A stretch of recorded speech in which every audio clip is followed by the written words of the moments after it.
Това е новата подводна камера, която се върти на 360 градуса. Реално е поставена в този купол, този цилиндър.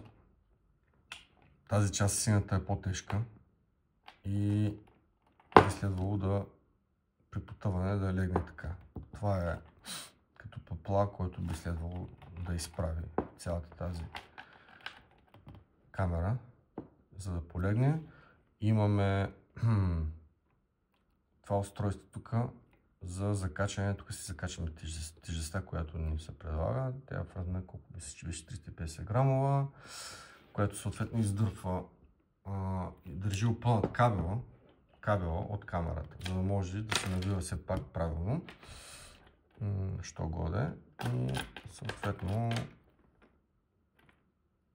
държи, да, играе роля и на котва, може би един вид, но при по-голямо вълнение тя е 350 грама, мисля, че не е достатъчно, това нещо съм го видял.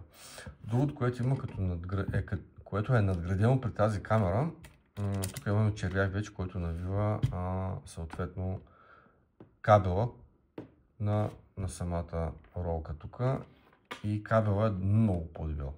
2 пъти по-дебел е от предишните. Тя затова изструва повече. Всички тези надграждания са по-скъпи. Реално пак се монтира на дръжката на лодката, дали ще е на гроздопад или на генерация 2 стандартната лодка. Може да се използва и с това дистанционно, мисля, и с генерация 2, освен с генерация 3. Защото аз пробвах старата камера, която беше, и тя си тръгна на генерация 3. Нямаше никакви проблеми.